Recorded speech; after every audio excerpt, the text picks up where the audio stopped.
Welcome to Rewriting Your Reality, a video focused on hypnotic modalities to shift the belief systems that keep you captive. We will explore the journey from being subconsciously programmed to achieving quantum freedom. Get ready to dismantle everything you thought you knew about your own limitations. The mind's power is a historical fact. Franz Mesmer introduced animal magnetism in the 1700s. James Braid coined hypnotism, defining it as a focused physiological state. Crucially, before anesthesia, major surgeries were performed using this trance state, proving the mind's ability to override physical pain. My personal journey proves the mind transcends the body. A near-death experience revealed pure awareness. After being paralyzed, I reprogrammed my body through visualization and discipline. The core truth is that identity is the prison and the key. Your mind can reshape reality itself. Unmasking the global hypnotic modality. Secret societies and governments. They understood the power of the trance state long ago and weaponized it to shape societal structures from the shadows. Corporate hypnosis. Advertising and media use sophisticated neuro-linguistic programming, NLP, to obscure reality and shift your belief systems without your consent. The ultimate goal, to control the narrative, consumption, and consciousness of the masses, turning individuals into predictable units of a manufactured paradigm. They are the masters of the hypnotic modality. The first element of global hypnotic modality is authority, manufactured to establish psychological inferiority. Uniforms, robes, and controlled environments trigger unquestioning obedience. When you look up to an authority, your critical factor is lowered, accepting suggestions as absolute truth. The uniform is the first induction. The second element is translogic, a self-contained system logical only within its own framework. This creates a closed loop of reasoning. A doctrine establishes ultimate authority, turning rules into absolute truths. The paradigm acts as a perceptual filter, making external manipulation feel like internal conviction. The third element is overload, creating an intense, rapid-fire experience that bypasses the conscious mind. Techniques include sensory saturation, emotional triggers, and message overload. This forces the subject to feel something profound, anchoring the belief without rational scrutiny.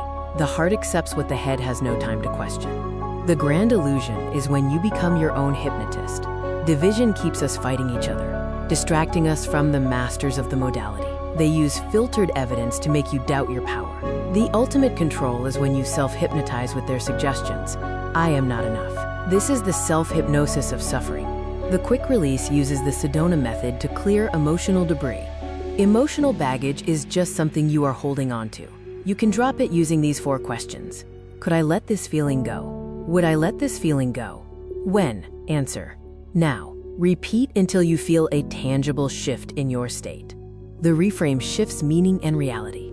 Change the meaning you attach to an event, and you change your emotional response. Content reframing actively searches for the positive intent or hidden benefit. Failure is just data and feedback. A block is a stepping stone. Change the question to change the destination. You are already in a trance. Self-hypnosis is choosing your own program. This is your new operating system. Use a simple countdown to enter a deep state and plant empowering beliefs into your subconscious mind. Consistent practice rewrites your core identity, dissolving suffering and manifesting the quantum you. Are you ready to take your quantum leap? This exclusive transformation package offers the book 30 Days to the Quantum You, custom video masterclasses, and a personal Zoom session for deep work. Stop fighting the illusion and start rewriting your reality today. Greetings and salutations, and welcome to Beyond the Mind, where I'm not here to teach you, I'm only here to remind you. And today, I think we have a very relevant, necessary, and powerful show that many people who happen to catch this will benefit from. But before I get into our whole topic today, I just want to let you know we have a special guest that's with us. Chef will be joining us a little later, but I got a very special guest. I met this guy, met this brother in a practicum workshop where we were getting busy at HMI, honing our skills, and and the energy and everything just connected. And when we started conversation, and talking, I was like, I have to bring him on the show. But I even asked him, would you please come on the show, talk about your experience, talk about the way he views what we're learning, how he's applied it, how he's using it to help others. And because he also was a veteran, he served this country and came home and had some things that he needed to deal with, and he found some powerful ways, and those ways he is blessing us all with and sharing it. So I just want to say a special welcome to our guest, uh, Mute, Mute, Mutatiel, you got it, brother. It's okay. Mutatiel. Mutatiel. Yo, he has an amazing name. You know, leave a like in the chat if you don't believe if you believe he has an amazing name. First of all, I never met anybody with such a powerful name. Mutatiel. Please share yourself with the audience, share yourself with the community, and let us know a little bit about you, man. Yeah, definitely. Talib, I appreciate you having me on here, first of all.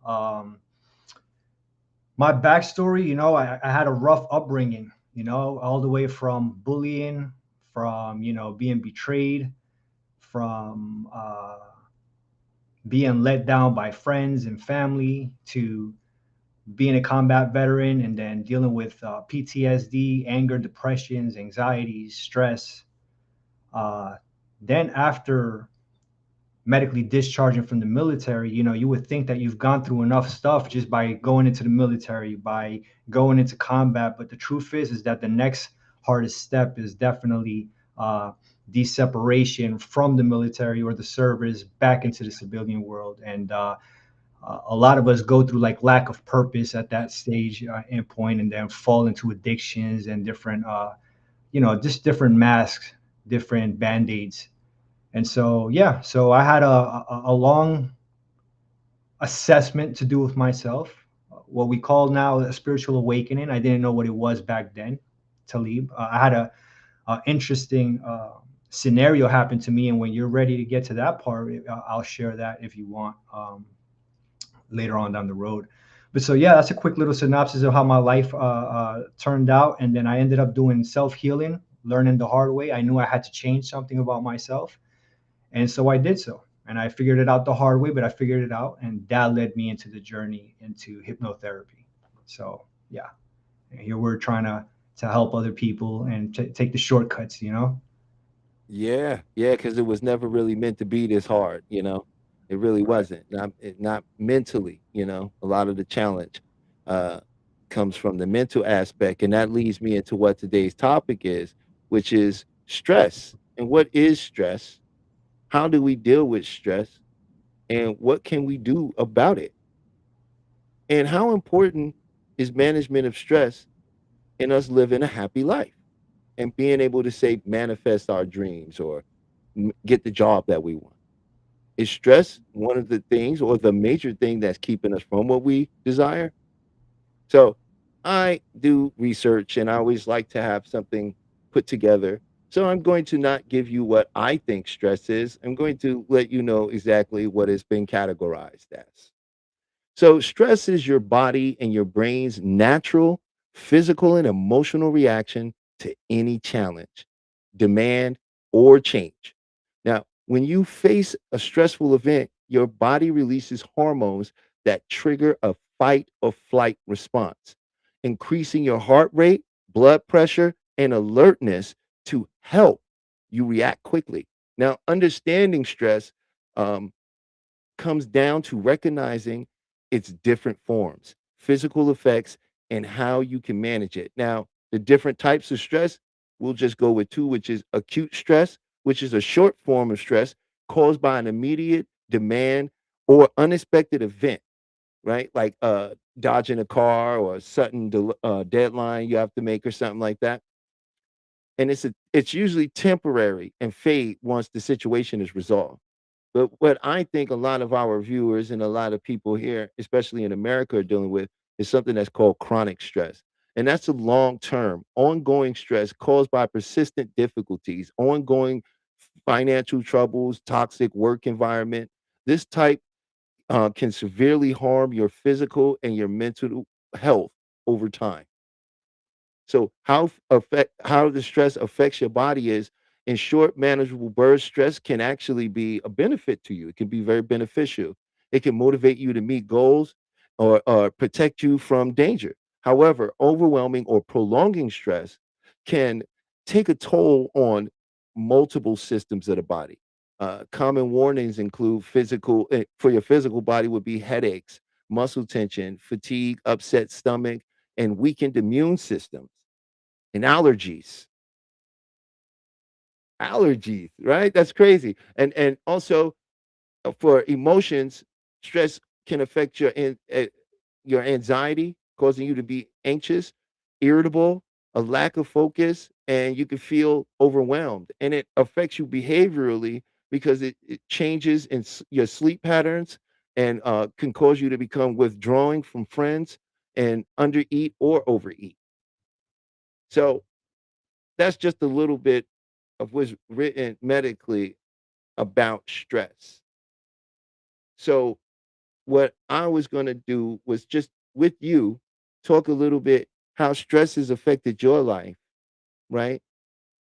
And what were you able to do when you came to the awareness of what stress is doing, and what steps did you take, right, to change that?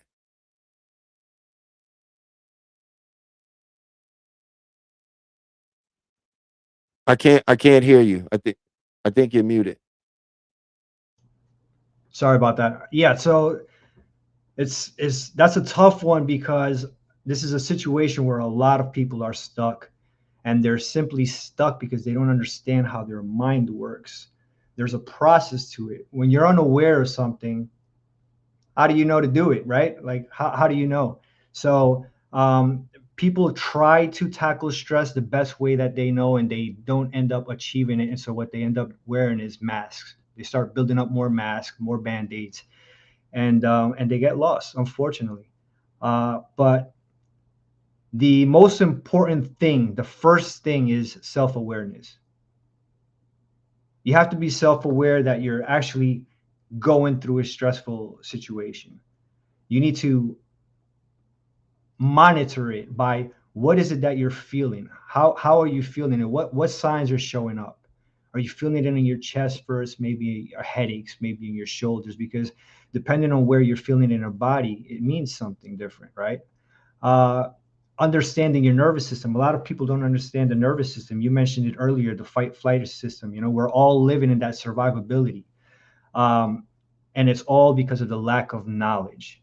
And how we deal with it is by creating new neural pathways, which is essentially what I ended up doing by changing the old patterns that I was conducting and replacing it by something else that felt different to me.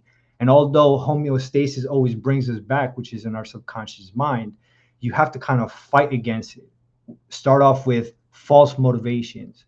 All right. Start off with fake it till you make it type of deal, because that essentially will be fake it till you make it today, but consistently with repetition, that turns out to be your new environment, your new normal. So Yeah, and when you start talking about behavioral change or changing one's identity, a lot of people work backwards when it comes to that. And that's to say, what are the three stages of changing or affecting one's identity? Well, we have results, actions, identity. mm, Okay. And what people like to do is they like to work from the result. I want to be this person. I want to have these things, right? Be it a job, be it a relationship, be it a status in life. And now they go to the second level, right? And they say, I'm going to take these actions, right? And I got to do these things. I got to get a better job. I got to get more education. I got to go out on more dates. I have to do certain things, right? And then they figure, well, when I take all these actions, what will happen? My identity will change. But that's not how it actually works, that's right. right? And what we must do first is address the identity. And we That is correct. I believe so too. you know. And when we address the identity, for example, if it's about being somebody who's more successful or with more money, right? It's not about going, okay, what do I have to do to be that? What actions do I have to take to reach that result? No, what I have to do first is go, let me enter into the state of that individual. What does it feel like to be the person that does that? And when I can do that, then I can bring the imaginative act, right? What does he do?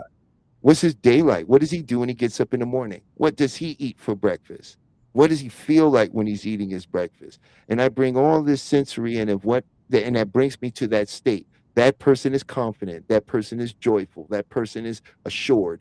And then I step into that. And guess what happens? Naturally, now that I begin to embody the identity and enter into the state, I will naturally start taking the actions Hmm. of the identity, right? Which will infallibly lead to the result. Right. So a lot of us work backwards because we've been taught to be workers and to work backwards. So I believe that it has to be observation first. If you're not aware of something, there's nothing for you to fix. So that's phase number one. From there, after you're aware, then I believe you should become acquainted with the mechanism of it. What is it that you're feeling? How is it that your nervous system, where did that pattern come from? Because a lot of people try to tackle the symptom. And okay, you tackle the symptom right now, you're having stress because you're low on financial. Well, once you recover from that, guess what? Life keeps on going and it's going to keep throwing out challenges and adversities your way. So, what are you going to do now? And so, what I do different with hypnotherapy is that I provide you tools for you to become aware and handle whatever challenge and adversity you get so that you can understand your nervous system and how to uh, bring yourself from a sympathetic to a parasympathetic state by using techniques like breath work or therapeutic journaling or visualization, which are powerful tools in hypnotherapy. And then at the same time, being resilient by understanding that nothing happens within a day, right? We don't see results in one session. You have to know that it's conditioning. The patterns that you've created and the stress that you have has been created throughout time. Has been impressed through high emotions and traumas. And then, so what you have to do is you have to spend that amount of time impressing positive outcomes that are going to replace those old ones. Yeah, it's a belief and it's about suggestibility. And so I full heartedly agree with what you're saying. And I was also about the stress, like, you know, before you got here, how was how was stress showing up in your life? And before I even you answer that, I just Mhm. wanted to say that, you know, people hear fight or flight and not really understand how that actually translate in the modern world, Mm. Yeah. right? It's a Well, primitive response system mhm. for survival, right? But we don't live in that type of environment anymore.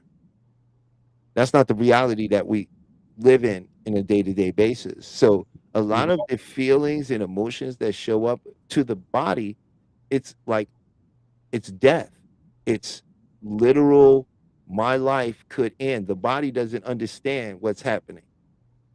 But that shows up to us as these feelings, as this energy that's pulsating through us that we may call anxiety, worry, concern, Sorry. angst, right? And that's the body attempting to communicate, Correct. right? And we've been taught to push things away or push it down, right? Or to judge it in a way that shows that we're flawed somehow. Mhm. When it's just the body attempting to communicate something that when you take the time to listen to and allow, then the body can let it go. All that negative stuff you're feeling is the body trying to get rid of it. It doesn't want it there. That's why it's coming up to the surface like that. but we was never taught how to process and let it go. And when you have years and years of psychological condition, and you've built up a particular a neuroplasticity to a type of behavior, Mhm. you know, it I won't say you would change overnight, but change happens the moment you notice a shift. Right. That's right. You Matter of know, fact, this would be if you're okay, I could jump into that segment real quick with my spiritual awakening, which kind of leads to what you're just saying right now. please do, please do. Yeah. So about a year or two from being medically discharged from the military, PTSD is on high peak. Um, Going out to a Walmart or to a Target with extra surveillance, getting the cold sweats, the hyperventilating, the too many people around me situations. Um, Even to the point to where I would be in my house and the blinds, if the blinds were open, somebody was looking inside, right? A sniper or something like that. It's just this idea that you create when you spend so much time doing the same thing day in, day out. You create these walls and these scenarios in your head. And it's funny because in psychology, they have this thing called the wild horse effect. I don't know if you've ever heard it, Talib. And so the wild horse effect is a person who pretty much sees something and creates a bigger problem than what it really was in the first place, so much that they end up destroying and self-sabotaging themselves. Okay. So one day I'm home and I get into a dispute with my wife and I get pretty angry and I go downstairs to the basement. Um, what happens is that I get this f- frozen, like time froze for me. All right. And I split in like two versions of myself. And one was like a negative one and one was a positive one. And it's very surreal. It's very surreal. And what happened was is that the negative one, in a flash of a second, showed me going to jail, harming somebody, doing something just complete. If I kept on going on the road that I was in, per se, it was pretty much what it was telling me is that, something really bad is going to happen. And then the other version of myself was me in a nice suit, sharp, had everything. You can see the success, the happy family, the happy daughters, the kids, everything, the dog, the house, everything. Everything was just great. And at that moment was the moment that I had to make a decision because it was so real, it broke me down. I had to make a decision. Am I going to change? Am I going to accept the stuff that I'm doing? Or am I going to stay stuck? And so at that moment is when I said, let's create change. And it took me one day at a time, which is every day is another chance to become better than yesterday. And that's exactly what I took. That's awesome. That's you know, I think a lot of people um, get to that place they call like rock bottom. You know, uh, I think it's necessary in many ways because we build up these stories in our mind, and there's so much emotion attached to them. You know, and over time they have to eventually give way. You know, and we protect ourselves from them, right? Until we get back into a place where we're forced to look at it. And then when that thing we think is the thing that's going to end it all for us happens, we realize it's not over. Right. And this is why I say fear is false evidence appearing real, right? A lot of times we're creating these stories that are emotionally charged. And because our minds are always deleting, distorting, and generalizing to make that thing real. So we push out all the other information around us, all the stuff that says anything contrary to the belief. And then we get so deep in that belief, and then we find out that we are not the belief, right? We are that which is believing. We are not the belief itself, right? And Right. then we move past it, and then all the other data that's been there now becomes available again, you know, because we use language to shape our reality, Right. you know.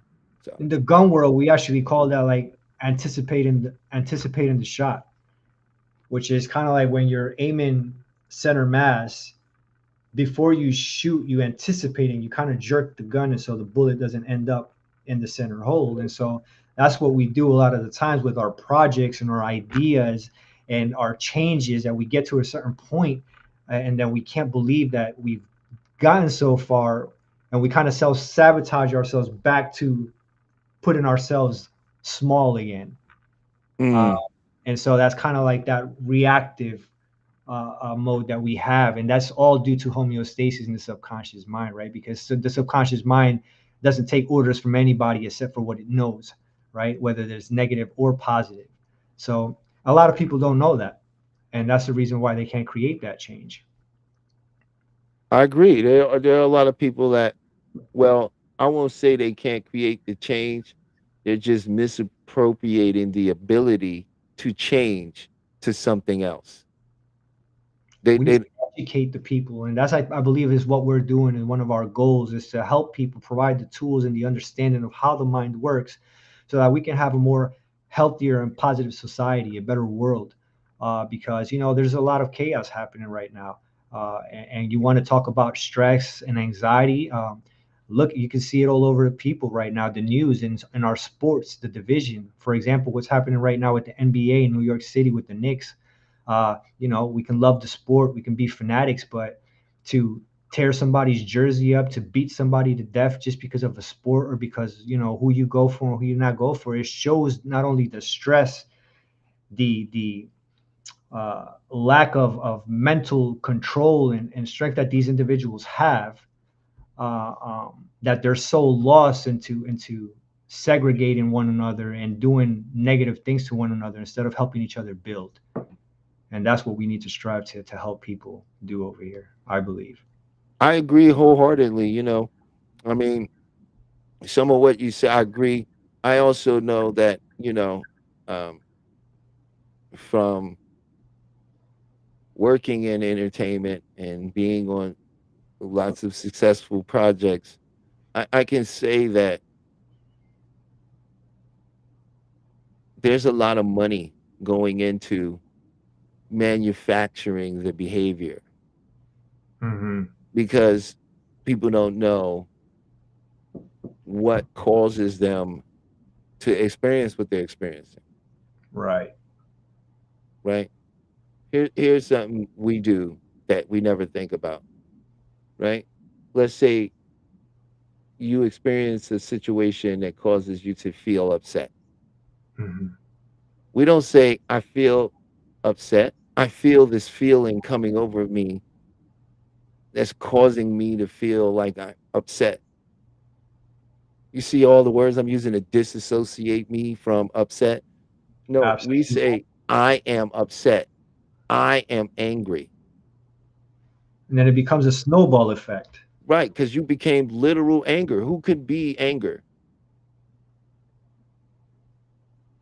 No one person can be anger. Right. It's a choice.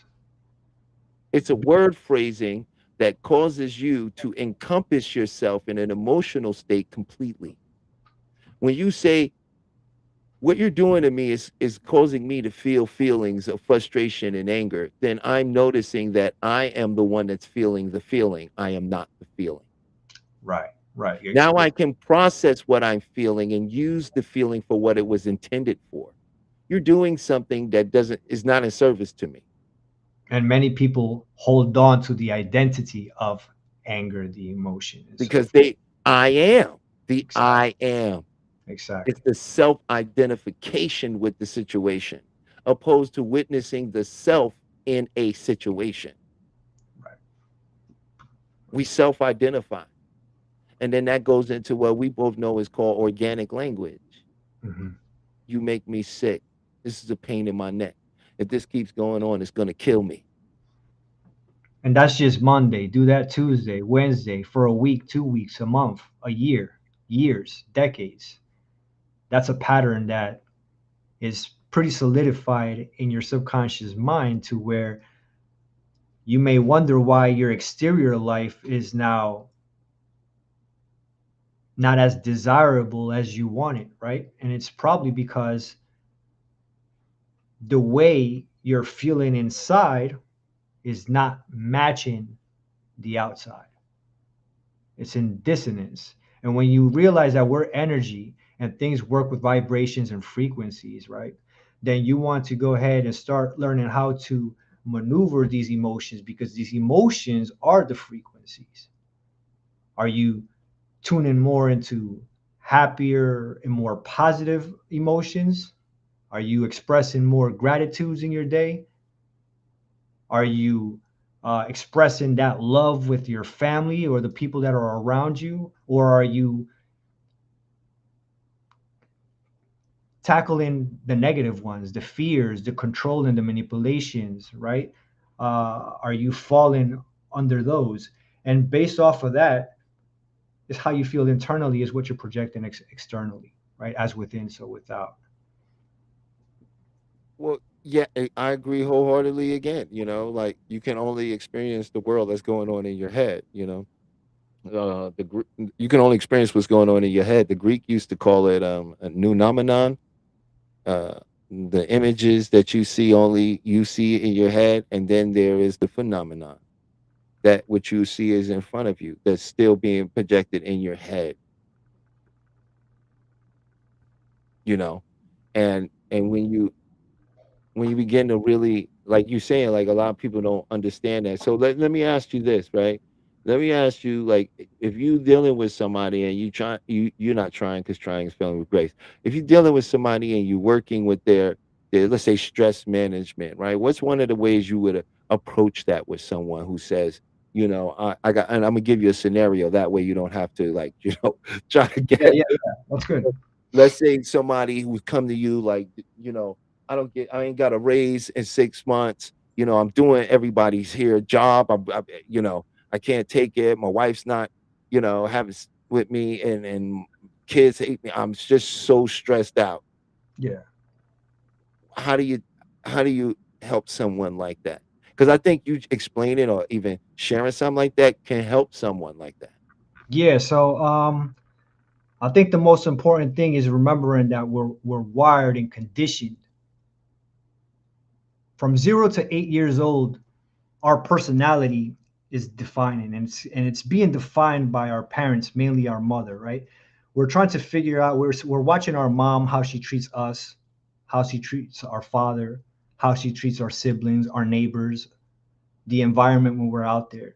We go to school and we see other kids and their parents and their teachers. We go to churches and we see our friends and extended families and stuff like that. And so you're creating these patterns, these old behaviors. And so when we're talking about something financial, usually our parents came from struggle. So that's passed on to us. And now you come out to the workforce and you're making $16, $20 an hour. You've never made over $20 an hour. That's what your nervous system is conditioned to accept. So if somebody went to apply for another job and all of a sudden somebody saw you and your credentials to be worthwhile paying $35, $40 an hour, let's per se, what do you think that individual who's getting paid $20 is going to do? He's going to be excited in the moment, is going to share it with their loved ones and all that, but they're going to self-sabotage because they're going to be, what, $40? That's $20 more than I've ever gotten paid. And so then you're going to start questioning yourself. Am I good enough for this role? Do I have what it takes? There's people that are smarter out there that has more degrees, and so you start self-sabotaging. You start throwing that, but that's because your nervous system is wired to that. So what would I do? I would teach my client tools like breath work, for one, because it's something that we use in the military. It's something that not only high performing athletes use, but Navy SEALs, right? The most elite of this world use breathing techniques to be able to think and process situations under high stressful situations. So breathing techniques is number one. Number two is understanding the nervous system and rewiring the brain with new neural pathways by allowing the individual to accept that you are worth those $40. And this is why. You've been through things in your life that prepared you for this moment. And a lot of people, what they need is just more confidence, more motivation, somebody to show them who they are because they don't see themselves sometimes. And all it takes is for somebody else to see them. And so what we need to do is change that mindset, rewire that negative self-talk, and start putting in more positive suggestions so that they see themselves like those $40 plus some. That's powerful. That's powerful. Yeah. I agree with what you just said there, you know. I think that's a great way to assist somebody. And you know, we're gonna have to get you to demonstrate the breath work. Definitely. I mean, you know what? This is the thing. A lot of people think that you have to complicate things and you have to do, uh, And very you know, complex things. And it's all about the fundamentals, the basics. Just a little box breathing. 4 seconds in, 4 seconds hold, 4 seconds out, and 4 seconds hold. It's simple as that. But you will be surprised how many people don't stop for a second and actually do that type of breathing. Allow the mind and the thoughts to start narrowing down, start working with brain states. Most people don't understand how to go through brain states at will. mm, That's a technique that I teach. You see, um, being able to not be in that fight flighter mode and understanding, like one of my clients, he stressful to noise and all of that stuff. He, 2 sessions and he didn't have any of that anymore. He felt very empowered with the tools that I gave him because it's all about tackling the root cause and not the symptom at hand. And that's what I do. In fact, I'm starting a new project, Talib. It's called Vent, Release, and Rebuild. And so that's something I'm working on right now. oh, that's awesome. That's awesome. That sounds like something that's gonna be very helpful for a lot of people. You know, uh, I like that. Yeah. Um, Me in that situation, I think I agree with a lot of what you just said. I like to also, you know, when we talk about the brain states, we just talking about your brain is a different resonant frequencies, and those resonant frequencies represent states of consciousness.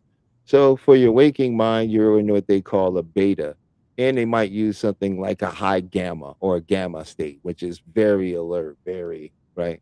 And then when you begin to rest your body in the evening, and you're sitting there, and your mind is wandering in your thoughts, and you're not asleep yet, but you know you're getting there, that's your brain is in an alpha state. That's a state where the brain and the conscious and the subconscious has this moment where they communicate with each other. This happens for about 30 minutes in the evening before you fall asleep, right? But then you have the theta state. Now, the theta state is where the deep learning happens, right? Deep learning, healing, letting go, precognitive dreaming, figuring things out, looking into the future, peering into alternate selves. And then there's the state that is the superconscious state in which you, the awareness, are not here. You've gone back to that which you truly are, and that is called the delta state. Mhm. And this is when the body heals itself. And the reason a lot of us, when we have high stress, we don't sleep in normal cycles. We're supposed to enter into these cycles of alpha, theta, delta. You come back up to alpha, which you call light sleeping. And then you come up and then you drop back down into the theta and then into delta. You do this about 4 to 5 times a night, right? And now where your body is doing the most for you, where real change happens, is when you're in that delta state. This is when tissue growth, rebuilding of cells, and uh, um, um, service to major organs. All of this happens. This is why when you get sick, you get a cold or something. If you notice, you find yourself in a deep sleep through most of the illness because your body is healing, and it can only do that when you're awake. I mean, when you're in deep sleep. So these are the stages of the mind he's talking about. And there are different ways that you can use those different states of the mind to make great changes because, believe it or not, it's your unknowingness to these states that's actually controlling what you think has no control. And that's where we come in, Talib, as hypnotherapists. Why most people can't create change is because the mind has this security guard called the critical mind. And if you don't mind for a second, I'll give a quick analogy of what I believe will be a good interpretation that people can kind of correlate to their phones. Uh, Imagine your brain being your phone, right?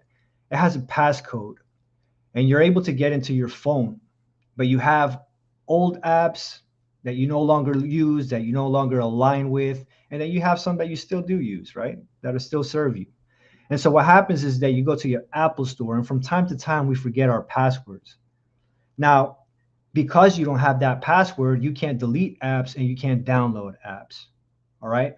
So now what happens is that below there's a link. If you forgot your password, click here. Without that link, you can't make any changes. You're unaware of how to make that change. This is where a lot of people get stuck, Talib. So what we do is we are that blue link in the bottom, the hypnotherapist. You click that link and we set you up with tools, and we prompt you through prompts so that you can recover that password. This is how we get into your subconscious mind to replace that negative behavior into something positive. So this is the missing piece that most people have when it comes down to creating that change. And a hypnotherapist understands the subconscious very well and how to get this done. So this is exactly what we do by putting the visualization in trance and doing applying all the tools that we use. And I think that's really great. I'd just like to add on to a little bit of that. That's okay. Um, just the that was amazing. First of all, I truly love that description of the critical mind. You know, and I don't think there's really too much to add on about that. That's very true on what people are dealing with. Um, I would say about the critical mind is it's not our enemy. No. It's there to protect what you call you, and it doesn't have any concept of time the way you do. So the things that happened to you long ago have been sealed in there, and they're existing now. You know, so I think that was an excellent description. You know, Thank you I'm very much. Thank you. I appreciate it. I think that's really understandable for a lot of people.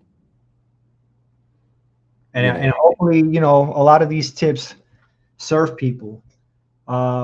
You asked earlier how I helped heal myself and do stuff like that. And for example, um, I'll give you one more example actually. A lot of us go through road rage. All right. Maybe you get up in the morning, you're rushing with the kids, food, all this stuff. Things can get pretty bad. And so what happens is that if you catch yourself, you cursed or you beat before the light turned green or whatever the case may be, if you just hold it one time, one less curse word, one less burst of anger than what you did yesterday or earlier, you are already creating that change, that new neural pathway. hmm You're not going to stop cursing. You're not going to stop having anger or stress or PTSD or relationship issues, whatever it is that you may be going through, any limitation. You're not going to stop it in one day or on one shot. It's going to gradually take a reinforcement of repetition of that habit to create that new pattern, to solidify that new behavior that you want. And that's literally the process. Mm. And another, just to add on that, is how well you accept a suggestion. You Right. know how deep the suggestion actually goes into the person's mind. See, another thing I wanted to add too was the effect that see what we have to understand is what's the language of the subconscious mind. The subconscious mind language is imagery Hmm. and digital Metaphors. Powerful. imagery, digital symbolism. Yes. So numbers, symbols, images, this is how the mind communicates. This is the language of the mind. So when you're using self hypnosis or in a session with someone like myself or Mutatiel, we will be able to work with your language in the imagery of your mind, right? So that the best suggestion, the most acceptable suggestion to your mind can be given. That's what's truly key, that the suggestion is accepted by the mind. And that was the golden nugget right there, Talib. You dropped a beautiful line right there that most people don't know, right? And it's that the suggestion matters so much in how you can relate to the person who you're talking to. If you don't bond with that person, I mean, there's so many things that play a factor into what you're saying, like the placebo, right? You have to come in prepared. You have to be prepared to do extra activities and rehearse those after the session, right? Because I'm pretty sure you see a lot of clients who think that just with your session alone, they're going to get healed, and they get a quick reality check, and is that, the work is beyond the session as well, right? Yeah, and I mean, the beautiful thing about this is everyone is different. It's no one size fits all scenario here. It really always depends on how much like no one can make you change, right? Change must come from within, something that we desire to happen. For if it doesn't happen that way, it's never lasting change, right? So really at the end of the day, it boils down to the individual, right? Um, there's some people that they could go to a group hypnosis session for stop smoking, and that'll cause them to stop smoking. But some other person may need a one-on-one and have 6 to 8 sessions Right. to actually quit, right? It all depends and also it's all about rapport. It's not really about technique. This is all about rapport. This is about people like me and you who have experienced life on the other end and did not become bitter and resentful to life, but became more empathetic, right, and understanding. So really the ability to connect with a person. And I'm gonna tell you, and this is my little secret. I've shared this with others before though, but if you really want to see the power of your own mind, use your own wonderful imagination to help somebody you care about. How? By imagining them having exactly what they want, and then bringing all of the sensory perception into the experience and feeling it, right? And imprinting it in the subconscious and then let it go. And it'll happen. Why? Because it's easier for people who are empathic to go and help somebody else than it Mhm. is for them to help themselves. Why? Right. Because they got self hang up, right? And they're more open to help somebody else. So really what this all boils down to is our own minds saying when we enter into exception, just because you're with me and you've made this step, I'm going to see your outcome as well because I'm involved in this too because you're allowing me to be involved as your guide. So Mhm. now we are co-creators in experience, right? And on my end, I'm going to use my imagination to create the part where this works for you Mhm. better than you even thought it would. Right. because I get to be a creator in their experience as well. They're allowing me to be a co-creator in their vision to get where they're going. Hmm. And Right. that's the power. That's the power of visualization. I could share a quick story too that my daughter actually, my 11-year-old daughter at that time had came from school a few months ago, right? And she told me, "Hey, Dad, we had a substitute teacher today, and she was talking about the things that you talk about." And I'm like, "All right, well, talk to me. What are we talking about? Energy and visualizations and stuff like that." And when the whole topic was is that there was an experiment done. There was three groups, A, B, and C, and the objective was for A to go to the playground for 30 days to shoot foul lines, basketball free lines for 30 days. The middle group was instructed to do nothing. And then C, the group C was instructed to practice foul shots, but visualizing from their home. After the 30 days, the results came back. Group A scored 25%, the ones that went to the park.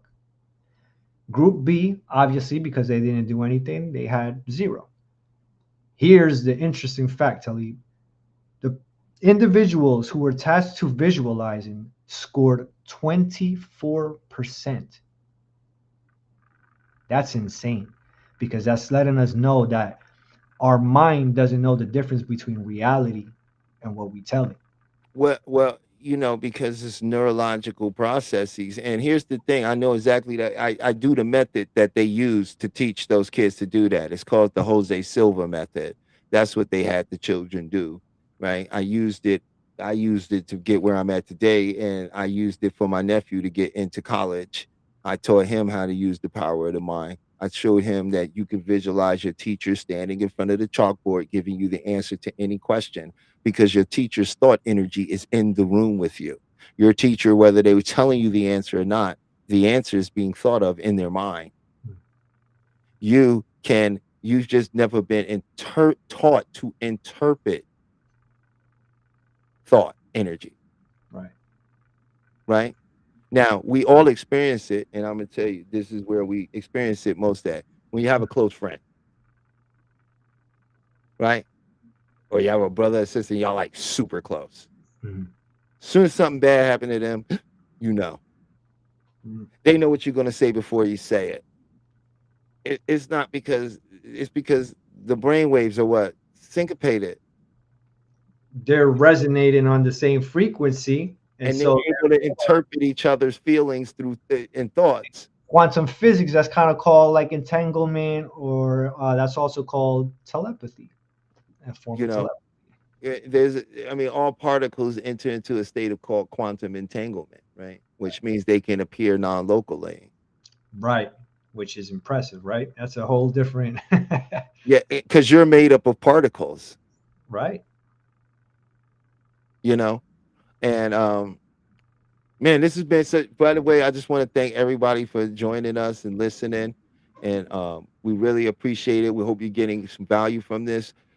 If you are, please leave a like and a comment. Please let us know what you think about stress, your feelings on stress. In the second hour, we're just going to open up the floor for people to come in and talk about stress, and have an opportunity to communicate. And maybe we can work on something together if you like. Also, during the second half, I always like to do a process and share something. So we Okay. may tap on a little something just to get the tapping juices flowing, and then we'll leave you, brother, to share maybe a breathing exercise with us that they can take home with them and practice in their daily lives. Sounds good. Sounds good. I like it. That's awesome. So we got Chef. Well, the in the chat, it's been placed already. We have it in the chat. So if you like to come up, if you want to join, you want to come say something, say hi, please go ahead and join. Also during the second hour, while I got my brother here, I'm gonna also have Chef should be joining us. He's usually my co-host with me, but he had a couple things that he had to take care of today. So he said he was going to jump in a little later. So if Chef, if you're watching, you're on the clock, man. It's time for you to get to work. So jump on. It's time to report to duty. Let's go. Yeah, it's time to report to Operation Sunrise. Get up and go.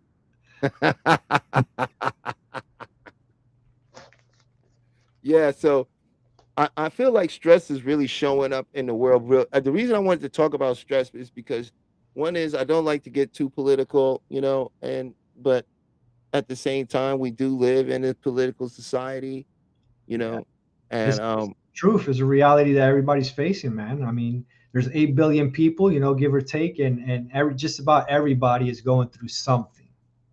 All right. And the opportunity to learn about your mind, what we're providing over here, the knowledge is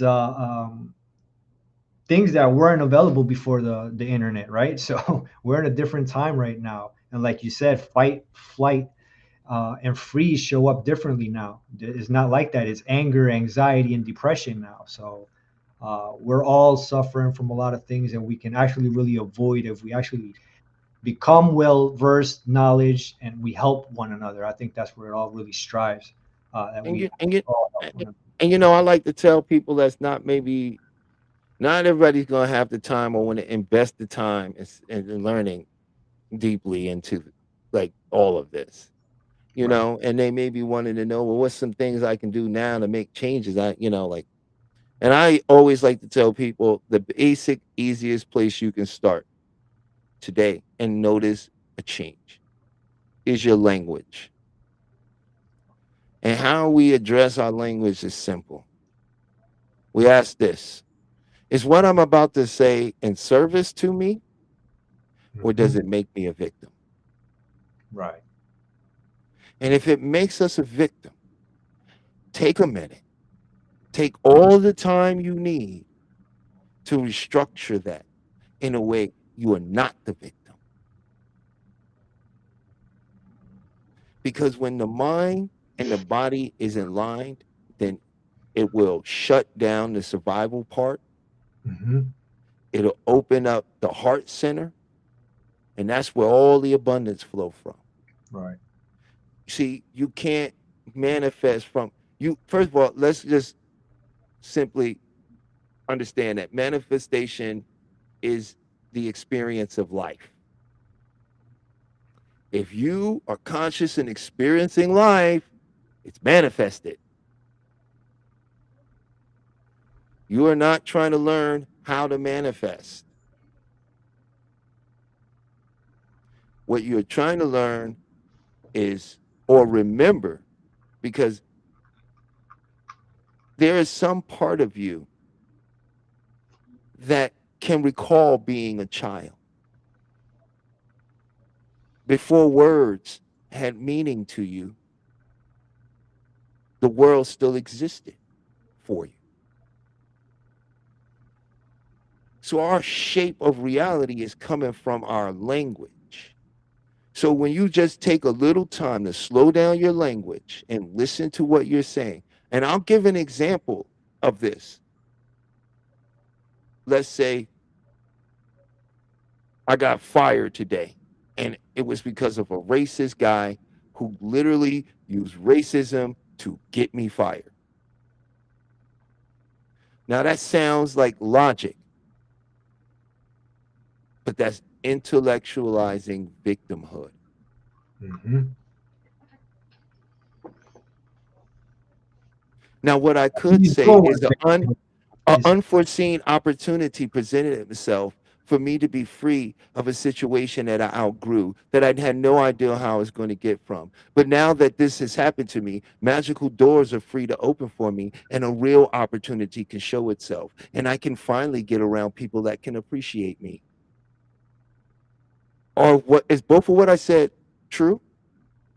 absolutely, absolutely is alignment, right? Left brain, right brain, or mind brain and heart mind, however you like to look at it, subconscious and conscious. You have to be coherent. We need to get out of those two veils that we go through, which is duality and polarity. All right, just realize that we're all just experiencing, like you said earlier in the beginning, right? It's just the awareness, the experience, the journey of the now. Don't dwell on anything. um like I told you earlier, I believe I texted you a few days ago before, and I told you that my dog passed away on Tuesday. Um, I'm sorry for your loss, man. That's family right there. you want to talk about healing? How did I heal? That was probably the major way I healed. Right, I had a golden retriever. She was 7 years old. We had to put her down on Tuesday, and I don't know if you can see through my glasses, but my eyes are pretty swollen for from nonstop crying, and I don't have no pride in that. I dropped my ego, let all of that go. But because I've had a hard upbringing, because I've lost people, um, I've prepared myself differently, right? And although it hurt a lot, this goes back to the project that I'm working on, which is vent, release, and rebuild. That's exactly the motto that I'm working on right now, because I practice what I preach. And I show people not only the good stuff on my social media and the tricks, but I also show them that even though I help heal, I need healing too, because it's an ongoing process. And so, how hypocritical it would be from me to give people all of these tools and I don't practice it, or I don't do this. So anything that I'm giving out, I've already done for myself. So with my dog passing away, man, I mean, that was a realization, right? Like, so many images flashing in my head. What did I do wrong? What could I've done better? Why didn't I play with her more? Why didn't I take her on a cruise in the car, knowing she liked being company, she liked being with me? I could have just taken her one more time. If I could just have another day, just can I just have her one more time? And I promise you that I will do everything right. But I can't, man. She's gone. And when I was going through my PTSD and my angers and my anxieties and all that, everybody that I knew, family, friends, everybody disappeared. Everybody flaked on me, Mm. but not her. She showed me unconditional love. When I was mad and I was going through my PTSD, she would sit across the room, but facing me where she can see me, but yet allowing me to have that space to myself. How intelligent can you be as a dog for that, man? These beings are they're not just dogs, man. That was my daughter. That was my best friend. When I didn't have no more friends and when I was home alone, that was my battle buddy. That was my buddy. That was my friend. She was hearing my plans. She was hearing my arguments. She was feeling my sorrows and when I was feeling down. And she would put her head on my lap. She would sit down and just show me that she was there. And that's a true support system. And that's what I'm going through, venting. I'm venting right now. I'm venting those memories. But do I let myself go down in mental anguish, or why didn't I do this? Why didn't I do that? I could have done this. It's good to experience, like you said, experience those feelings and those thoughts. But don't stay stuck, because that's what leads you to addictions. That's what leads you to traumatic stress and anxieties and PTSDs and things that you don't want. So you have to make better choices. It's all about the shift. Mm. So instead, I'm going to go away with that was my angel. That was the best memory that I will ever hold in my entire life. And in honor to her, I'm going to continue to fulfill my dreams. I'm going to continue to help people. And I'm going to continue to do better for myself. So, whatever self healing and personal growth I was doing before, I'm a times two, times three now. We're putting in some work now. All right. So, that's vent, that's release. And now I'm going to rebuild. And that's my project coming up. That's what we do. That's what I do. Mind and body conditioning, because it's not just about the body, personal trainer at the gym anymore. You got to get this right. Mm. We all have to get this right. That's it. I agree. I agree. Like I said, I'm very sorry for your loss. I lost a dog that was very close to me. before as well, and I know what that feels like, you know. And it could be it's a lot. It can hurt. Well, it does hurt. Losing anybody hurts, right? you know. And And so what you do, you make that choice, and you're gonna let that that's how a lot of people fall into addictions, right? yeah, well, what I do is I found some exercises and some things that allow me to process it differently. One thing is like for me, I realize a lot of people like to say, well, we're source, right? We're of the all, or we're of God, Hmm. right? And I have a different kind of outlook on that. A lot of people like to say we're a drop from the ocean, Hmm. Hmm. right? I see it as I'm the ocean experiencing itself as a drop, That's it. Really. right? So I'm not separate from the ocean. Right. I'm not actually separate from anybody I actually ever lost at the end of the day. They're all me. We're all the God we claim to love and believe in. We just don't understand that this is experiencing itself through the many. So And that's a my higher level of consciousness, right? So, right. And so for my thing is, of course, it hurts when I lost my brother. He left my house and got a fatal car accident 15 minutes after leaving my home. Right. And I learned that when it comes to grief, everybody's going to have their own process. right. Right. And you can't help nobody with grief until they're ready to deal with grief, because we have to go through a process of experiencing it. Right. But when we get to that understanding, you know, what I like to do to help and for myself was to understand that we are all of the same divine spark. Hmm. Everyone came here for their own purpose, and they were generated for my purpose. What do I mean when I say that? Meaning I'm the only one that's experiencing you as me. Right.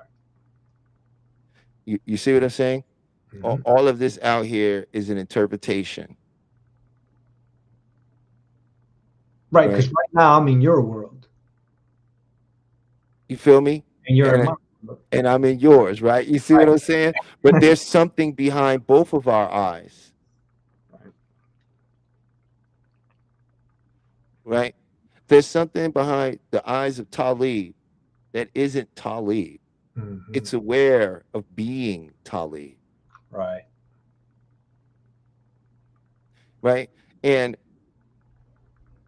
when you begin to encapsulate that understanding and understand what the now means, right? Not the future or the past, Hmm. right? But right in this moment, now, right now. Most of our problems aren't happening right now. Not right now. You feel what I'm saying? Right And now, we're either reflecting on something or we're projecting towards something. But very seldomly are we in the moment of now. But the funny thing is this: there is only now. If you get everything you want 10 years from now for you in that moment, it'll still be right now. right. Exactly. You only get to know this life from now. And what we as humans are always trying to do is make sense out of what's happening now. And that's why we have Well, this too many data of people our are busy in past. the past and future. Hmm?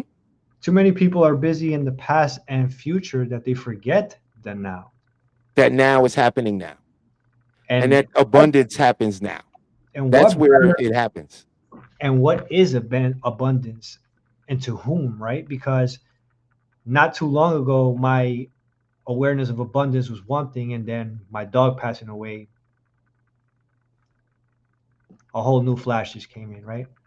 You already have everything. Gratitude. What I didn't do with my dog, I can't do that with my dog. But guess what was the lesson? And I'm sure was the test, and what she left was, you still have your daughters and your wife.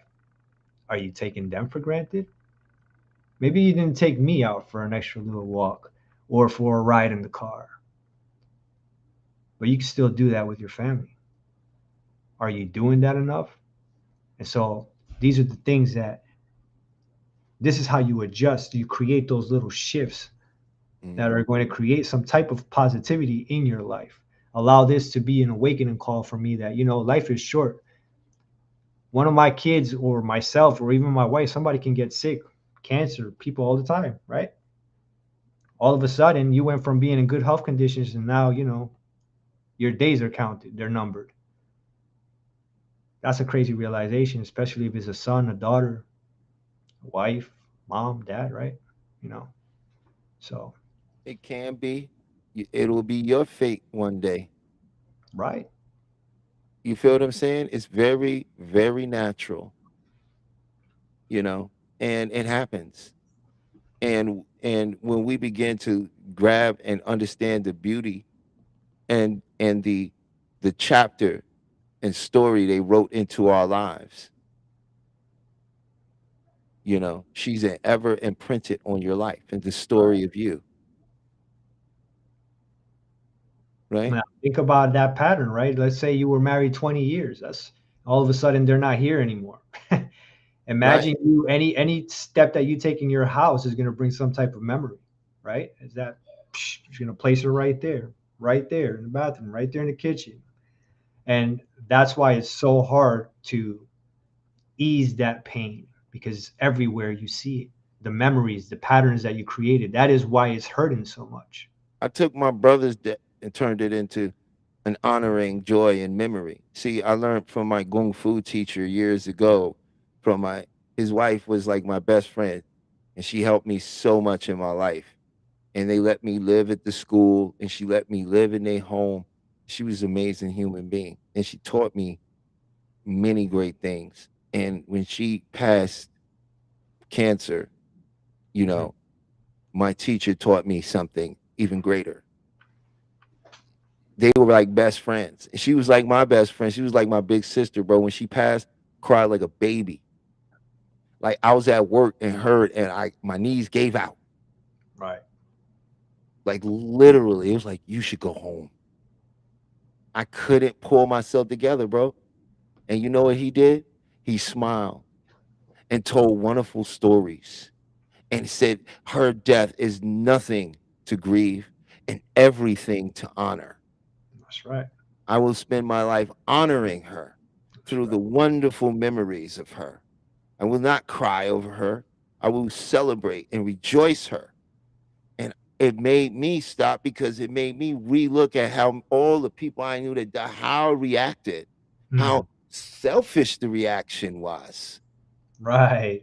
Not knowing, not understanding the reasons, the concepts behind it, which is why see what I'm saying? The judgment, right? When we lose those that we love, we honor them, we celebrate them, we think of them. They should make us smile and bring us joy. Absolutely. And that's the positive shift right there. Do we there. fall off the rails, or do we honor the situation? Think of all the rides you did take her on, all those ones she did enjoy. Right. Think of that wonderful time where she had the window down and she did that thing. He was like, oh, that's my baby, bro. And you understand what I'm saying? Right. She gave you that. That's right. And you could share that with everyone you tell about her. Yeah. Right? And that will live on. And that will live on. Right. It's a framing. And we can do that with tears of joy.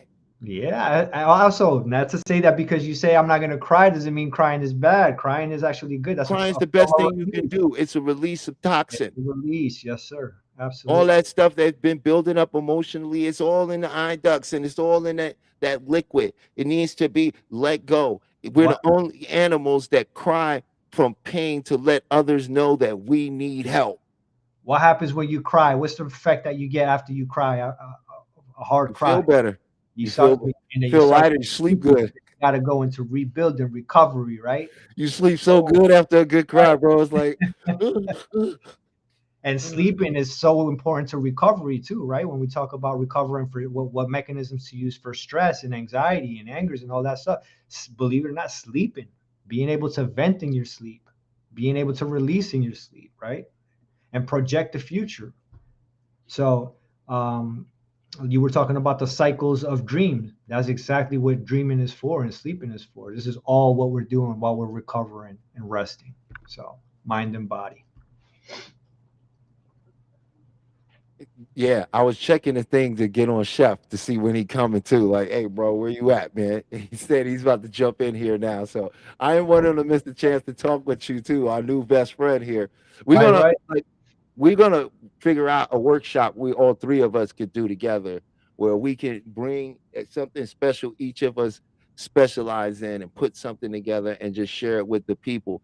The reality is we have to share this stuff with the people. You know, we have to we're up here now trying to just get people to look at things differently, right? Because if you're on social media, if you're taking your direction from the so-called powers and authorities that be, then you are still being heavily manipulated and hypnotized into someone else's reality and serving their outcome. What we're here to do is to dehypnotize a lot of people, right? It doesn't serve the system to have woke citizens. It just doesn't. So what we're trying to do is wake people up, not to the evils of the world, but to your own potential. You There want we to change this empower. world? Stop Mhm. giving it your power. What is your power? Your attention. Einstein once said, you cannot solve a problem with the same mind that created it. Absolutely, 1,000%. Hey, fellas, how are you? Good evening, sir. Good evening. Sorry for being late. Had some emergencies pop up that I had to attend to. So, how are you? How's everything? Well, I think we've covered about a good hour and 20 minutes of a lot of good information. And hopefully, people are soaking in and taking it well. So yeah, Awesome. man, that's where we're at. Yeah, and we Awesome. just the lines is opened up. So if you like to come and join us and ask some questions or share your opinions or tell us about your week a little bit, and maybe if you've had some stress this week and you were able to deal with it, maybe you want to come on and share how you were able to deal with stress and maybe share some of your opinions and thoughts about these things. So the lines are open right now, and we got Chef with us. And Chef, we just been talking about stress. I broke down a little bit in the beginning of what stress is, how it affects the physical body and the mind, Mhm. and then we talked a little bit about uh, um, um, the critical mind and the mind and how we develop a lot of these issues, you know. Mhm. And so yeah, that's just a little recap of where we are. We just talking about stress. We just talking about mitigating it. Some of the things we can do to get over it. Woosah. We can woo-saw, right? That's what I do. Is that what Woosah. you Woosah. do? Woo-saw. That work. You know. But actually, this week I put practice. I went back to EFT this week, man. This week was a kind of high stress week for me. So I was like, you know what? Go to what you know. Don't worry about the other things. This will get you right into place. Start tapping away. And then I said my statement and I was like, hey, all right, back in the game. Back in the game. Now I can receive. Um, but you don't necessarily realize how many blessings you block when you're stressed out, how many opportunities you miss because you can't see it, you know, Mm. because you're so focused on what isn't even real. It's like your And how own mind empowering, deceiving you. how empowering is it for you now to use the tools that you know to cope when you go under a situation like that versus when you didn't know any of these tools? It's so beautiful, because it always is. Well, how can you help others if you can't help yourself, right? Like that's the thought process when you get into that, or at least when I get into that space. So I think amazing thing to be able to have the tools to go to even have something to go to rely on that actually works, that I know works. It's like proof pudding. I mean, proof. Excuse me. Proof In the pudding. proven. Yeah, whatever. You know what I'm saying. Yeah, but it's proven that it works, and to be able to have that tool in my tool on my tool belt is, I think it's an amazing thing, and I really thank the opportunity of us really going to HMI to be able to give us the tools to be able to manage ourselves, to help manage others, or at least teach them, or at least show them. Yeah, I think a lot of So. people may have a misconception when it comes to hypnosis, especially hypnotherapy, because Mm, there are a lot of people out here that and I could say that they may be able to hypnotize people, but I wouldn't really accredit them as a true hypnotherapist. I don't think they actually studied avocational vocational therapy to actually understand what therapy is, you know? And one of the beauties mhm. of what we offer is that we're very well trained. We're There we continuing go. our education, right? We are in Mhm. case conferences where we get to speak with veterans in this field. We are certified by a board, right? Which means we are accountable and held accountable for our Mhm. actions, and we are insured properly to assure that Mhm. we can not only protect ourselves but protect the people that we deal with. So I think that that's a very big difference in what we're doing versus somebody who's just getting up here saying, "Hey, I'm going to hypnotize you to be Right. more confident." Yeah, when And go ahead, I please. think, yeah. Okay. I was going to say that it's really important for people to know that there's a lot of healing practitioners out there, and everybody's doing an amazing job, right? And there's different types of healing for everybody. Hypnotherapy is not new; it's probably new to a lot of people, or it's probably resurfacing now. But this is obviously an ancient healing technique used all the way back in ancient Egypt. And so when you start looking at the backstory of all of this, you start realizing that there is a method of why this works. It's not just because it's magic or Houdini stage performance, which is what most people think hypnotherapy is, or correlated with which stage hypnosis or some type of Hollywood movie.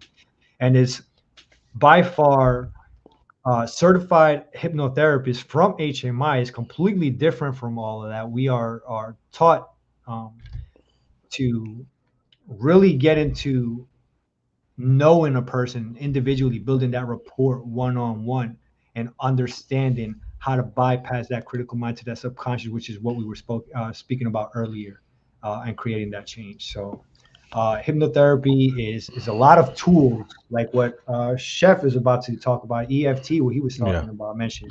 So, Y- Yeah, I mean, it's well, the question was, would EFT be a good reset in between interactions with people? Absolutely. You can do EFT sitting right now. I can just do it right now. I'm doing it right now, and you can't even see me doing it, right? Because it's literally that personal. And you can do it at work. You can do it anytime while you're driving, um, in mid conversation, if you can keep up, if you have that balance and that brain coordination where you can tap and then still listen, because that's not as easy as you think it is. But yes, it is a great reset between interactions with people. And it says what I am using the reference from the Sedona method relationships process.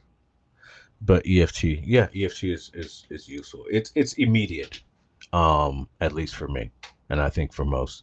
As soon as you get to tapping and you get to say your sentence, even though I have my anxiety, or whatever your statement may be, I still love and appreciate myself, or whatever your statement is, and then you tap and you continue to say that statement, and you tap and you just take a deep breath and you hold for 3 seconds, and then you tap and you say your statement, and literally within 2 to 3 minutes you could be gone. So just that simple. Okay, why don't you do a demonstration? Why don't you walk people through the tap or Yep. something? I Oh, mean, everybody shuck has it, their own way of shucks. doing it. You know, I have a different, Yeah. you know, way of, it's when you learn the Mhm. whole system, you can kind of pull from the way you Yeah, need we, to use we it. we did this early on in the season here, and we're And gonna come back onto it. So that's all. I think that's pretty awesome. Just looking for my statement that I have. I don't have that handy right now. just do one for stress real quick. There we go. I got it. I got it right here. Okay, here we go. What? So let's do this. Sorry about the noise and the confusion there. So our statement will be, even though I have this anxiety, I deeply and completely accept myself. We'll start here. Let's do Talib's because he loves to start here, right? So we'll tap on that and we'll say, even though I have this anxiety, I deeply and completely accept myself. And we'll stop. And I typically will have someone, after you say that statement, you tap, and then you take a deep breath. You inhale and hold for 3 seconds, and then you exhale, and then we will reset. So we'll do it one more time. We'll go here, go. Even though I have this anxiety, I deeply and completely accept myself. And I'll take a deep breath and hold.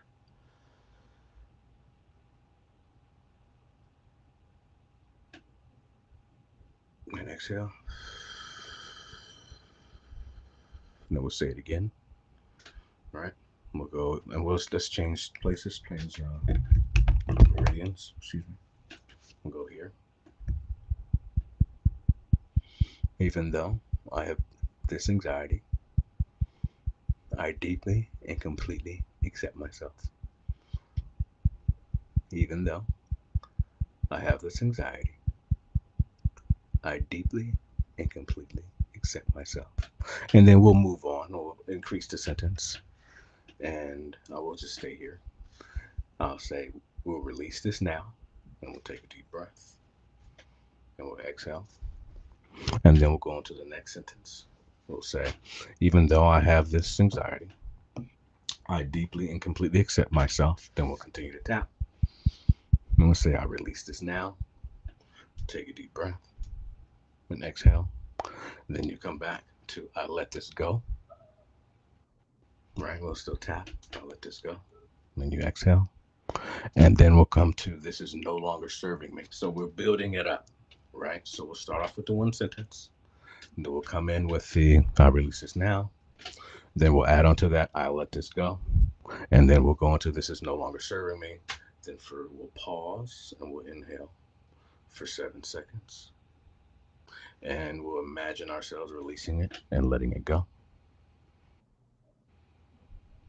And then we'll come back to the original sentence, right? Even though, we'll just go here. Even though I have this anxiety, I deeply and completely accept myself. I release this now. I let this go. This is no longer serving me. I choose to feel calm, and I'm going to take a deep breath and hold for 7 seconds.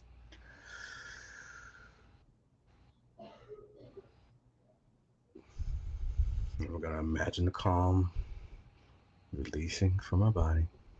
And then we'll go back to the original sentence.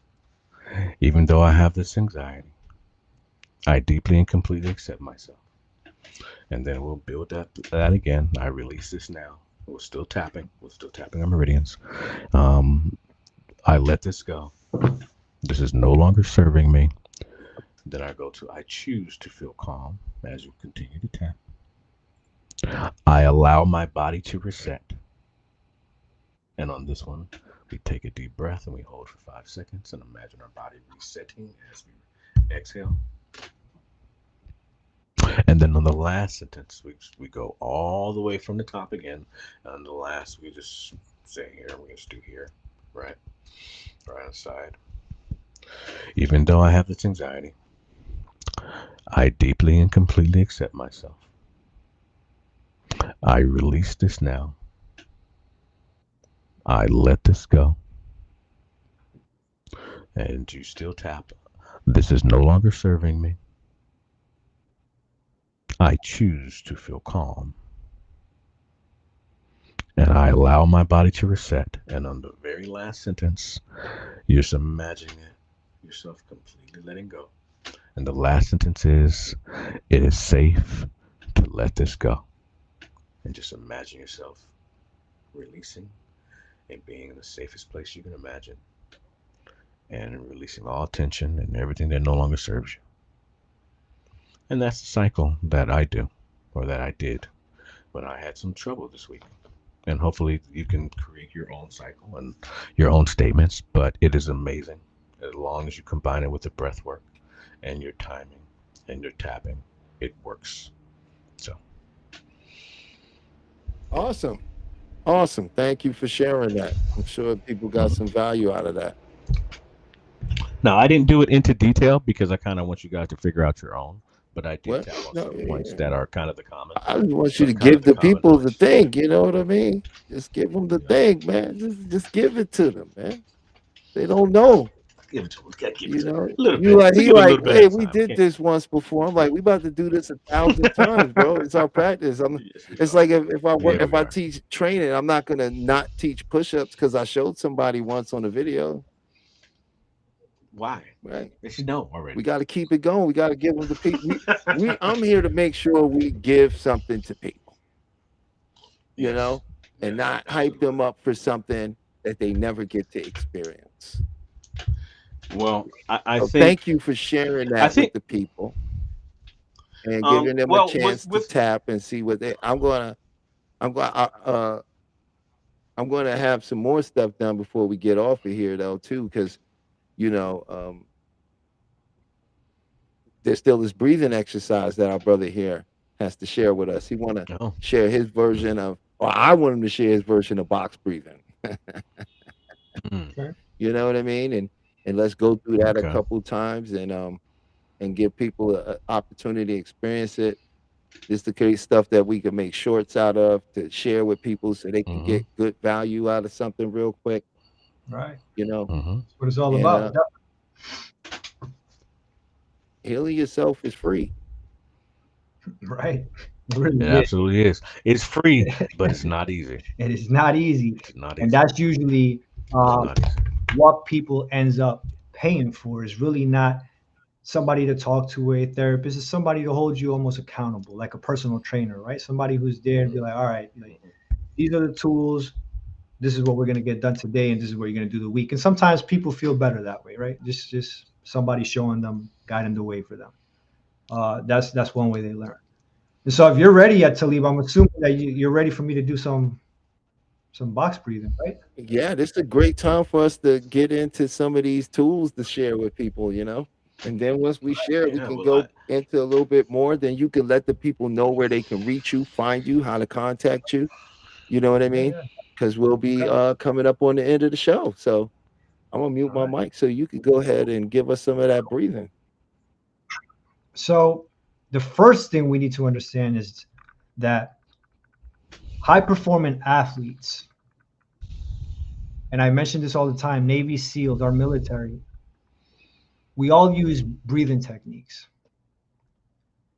And box breathing is probably one of the most simple, the most known technique, yet not really practiced by many because it's so simple, it's so dumb to the average person because they don't understand what is the process and how it helps. And so what I could do is I can definitely say here real quick and just be like, inhale 4 seconds, exhale 4 seconds, right? But let's go through an actual scenario, right? When you're actually going through a stress, anxiety, and anger, PTSD moment, depression, let's talk about what you're really feeling, right? High blood pressure, maybe. Your heart rate is increasing. Perhaps you're feeling cold sweats in your hands. You're having 1,000 thoughts racing through your head.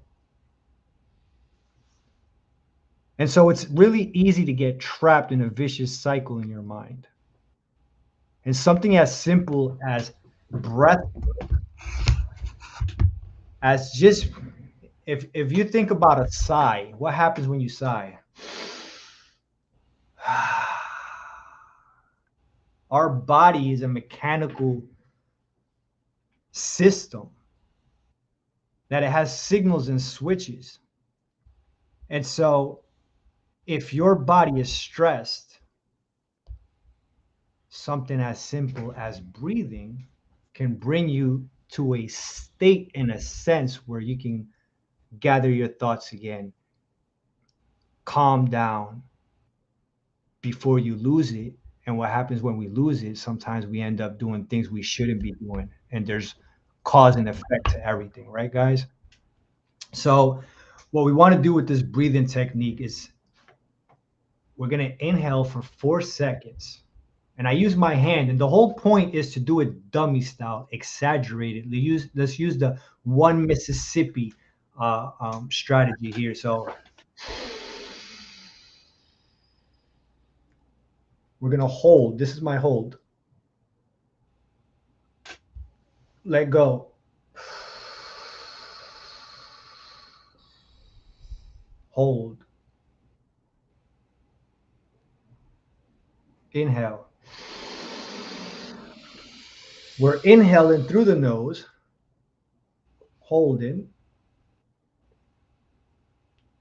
Exhale through the mouth.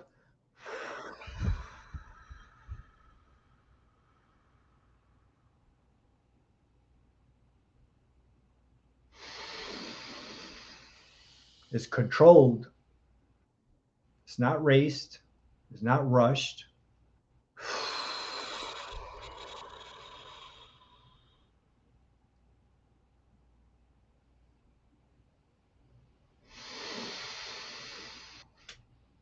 Now, this type of breathing is going to bring you from a sympathetic to a parasympathetic just by doing 1 to 3 immediate deliberate breaths. Practicing this every day for 5 or 10 minutes, it's a skill, a habit, and a pattern that you're reinforcing, a tool that when you find yourself in a critical situation of high stress, you know how to get yourself out. That's how box breathing is.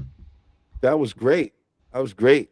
People got. Hey, please leave a one in the chat if you got benefit from that.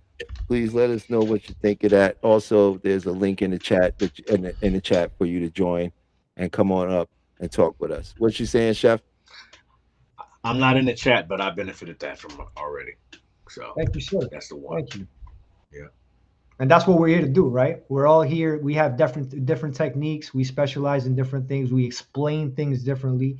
And so we all have audiences out there that can benefit from all three of us and from all the stuff that we have out here to share with the public. So I agree. We got a one in the chat from taking photos. Yay.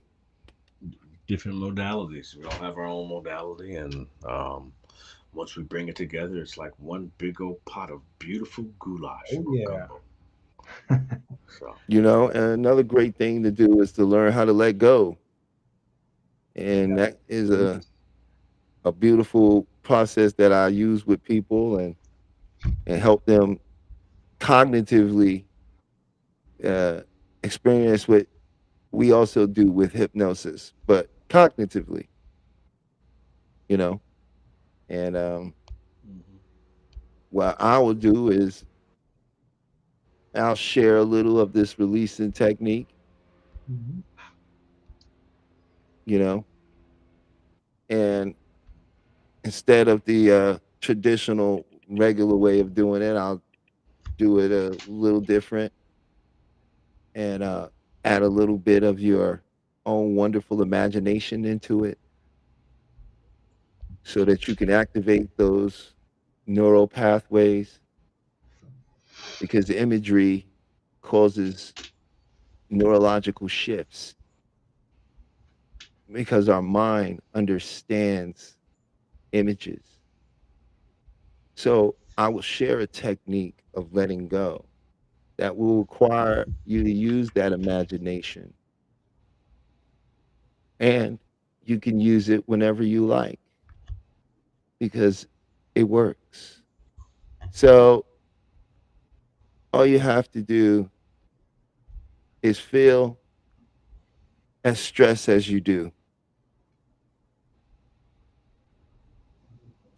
And take a deep breath and just allow yourself to feel as much stress as you do. And then allow yourself to feel that stress even more. And allow yourself to feel that stress even more. And on a scale of 1 to 10, if you want to put it in the chat, please put it in this chat. On a scale of 1 to 10, how stressed out do you feel? 10 being the most stressed out and overwhelmed, 1 feeling very good and secure and confident.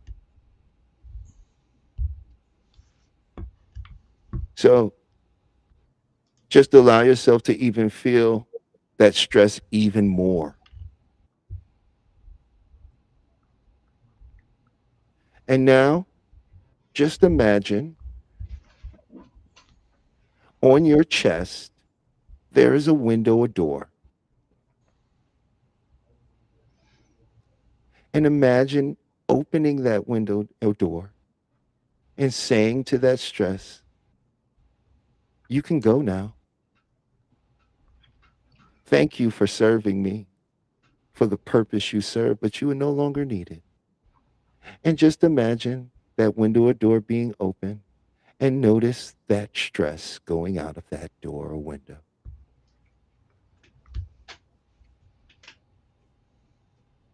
And just notice even more. And when it is gone, just go ahead and close that window or door.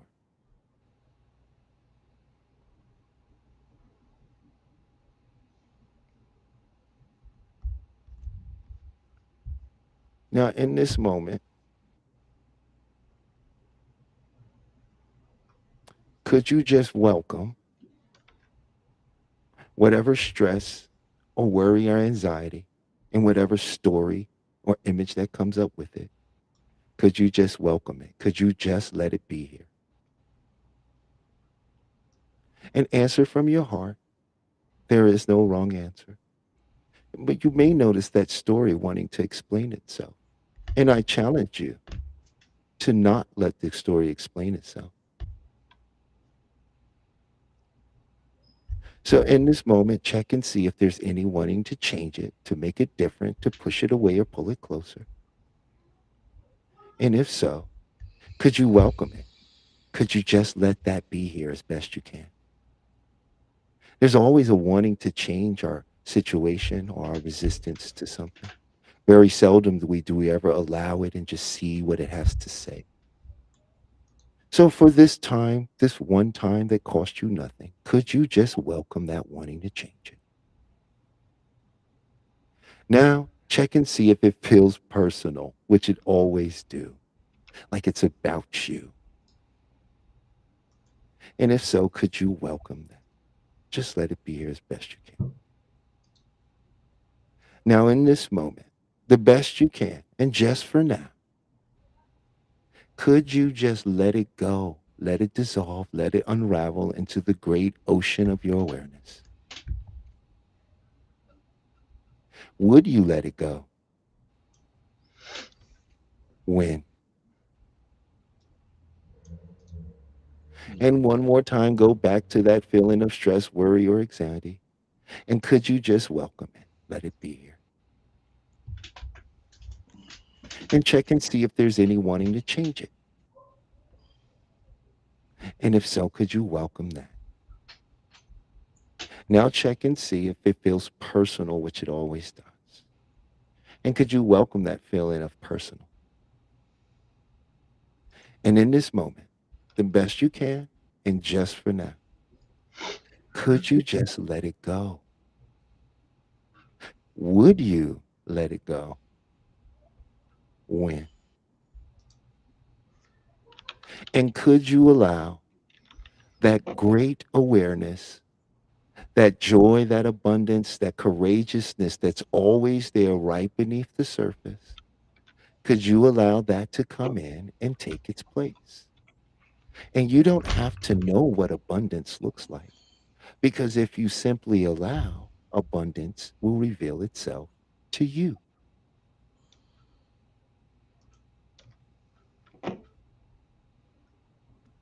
And just notice how you feel.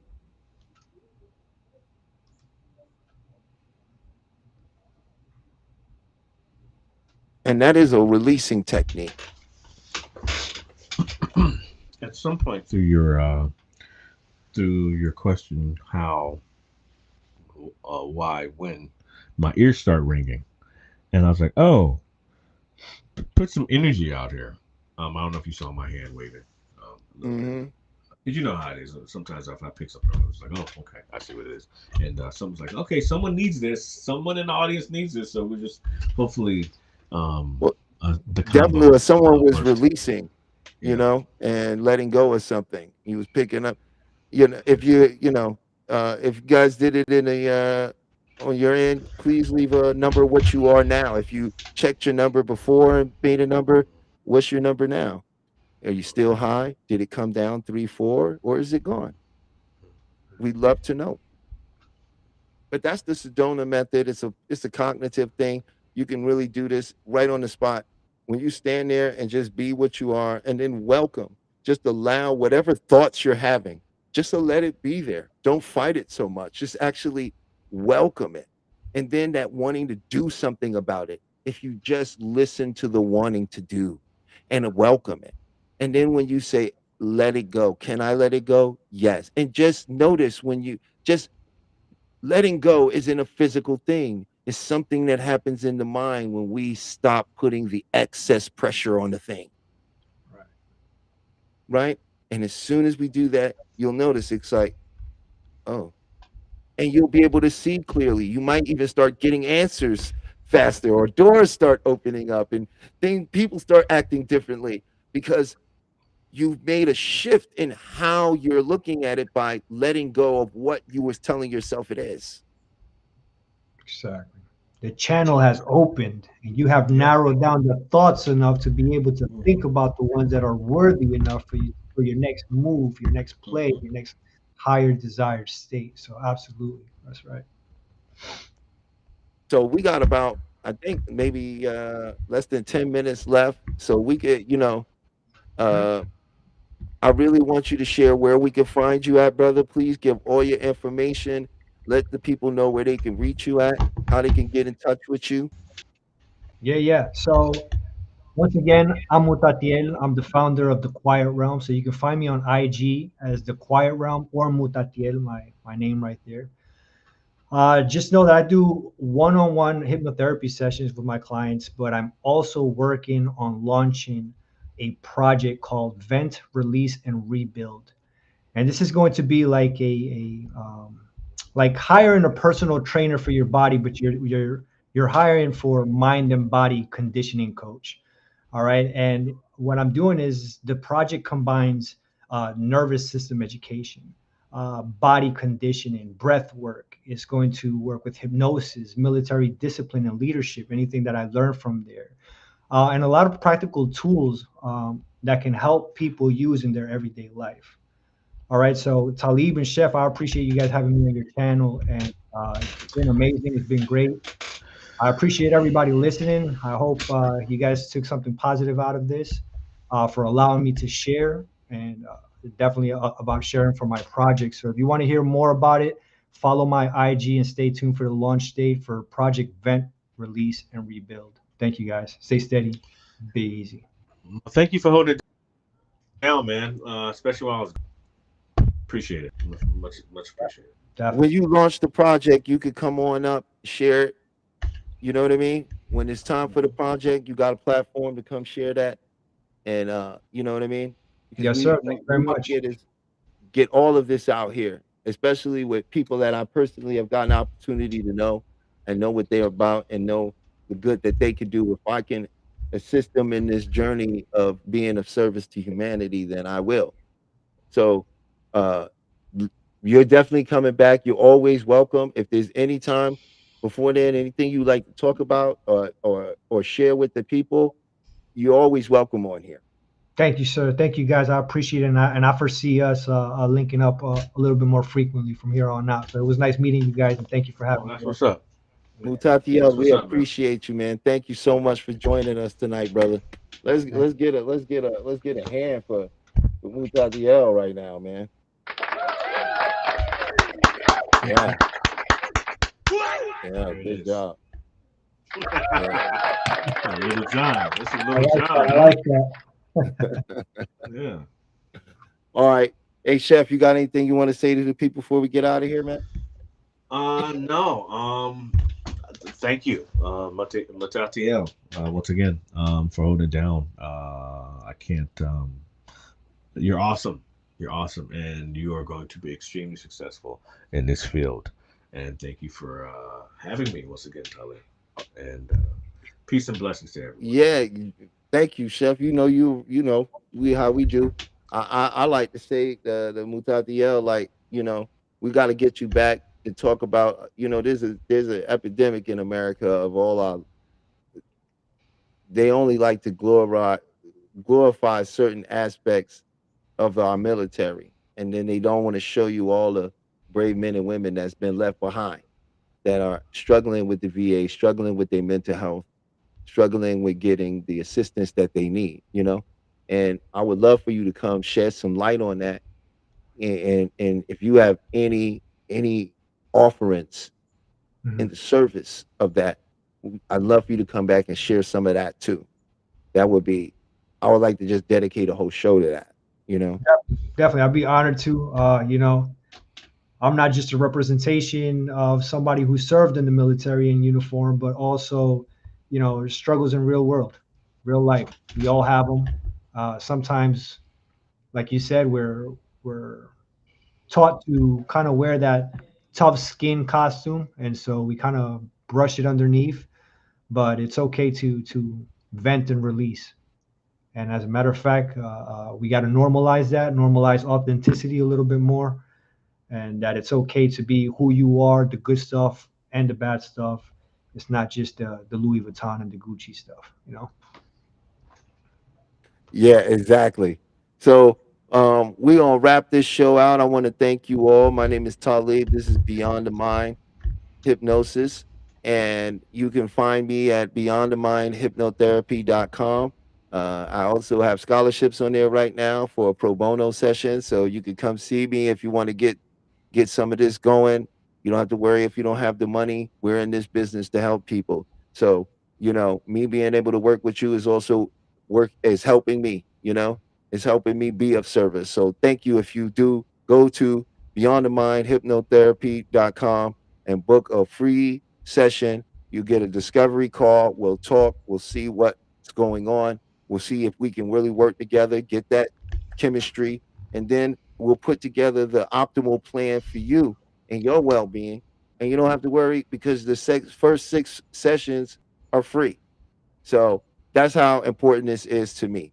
So once again, I want to thank everybody that came on and shared their wonderful knowledge. We'll be back next week, and we'll have more special guests sharing some more amazing modalities and some of the secrets to the mind. And so, Pete, you could go ahead and play that outro with the rewiring. Mutatiel, I don't know if you caught the intro, but that's something that I put together and made, just trying to share it with how it all works, So thank you for joining us. Enjoy your weekend. Have a great weekend. If you're in Las Vegas with me out here, please drink plenty of water, because it's cooking out there and we don't want you to cook. So thank you so much, and I'll see you guys next Friday. Welcome to Rewriting Your Reality, a video focused on hypnotic modalities to shift the belief systems that keep you captive. We will explore the journey from being subconsciously programmed to achieving quantum freedom. Get ready to dismantle everything you thought you knew about your own limitations. The mind's power is a historical fact. Franz Mesmer introduced animal magnetism in the 1700s. James Braid coined hypnotism, defining it as a focused physiological state.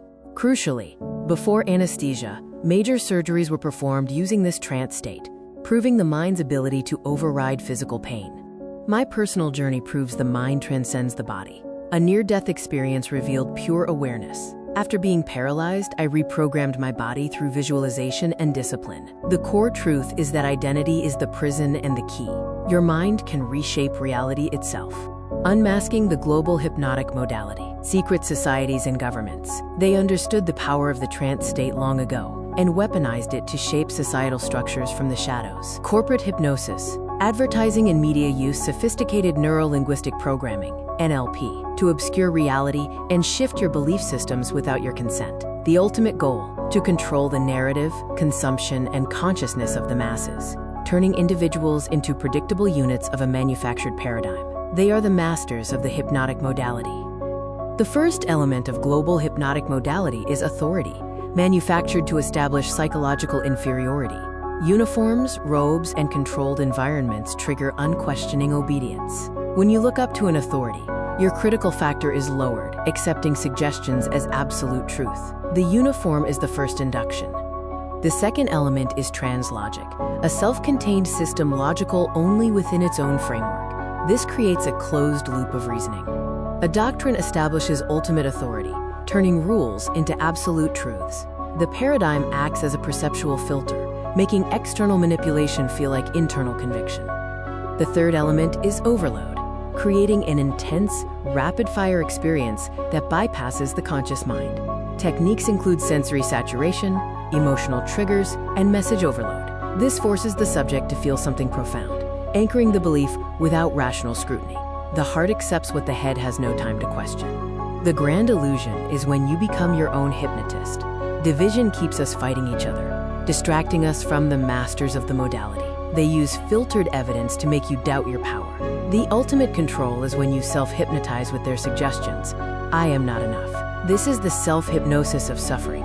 The quick release uses the Sedona method to clear emotional debris. Emotional baggage is just something you are holding on to. You can drop it using these 4 questions. Could I let this feeling go? Would I let this feeling go?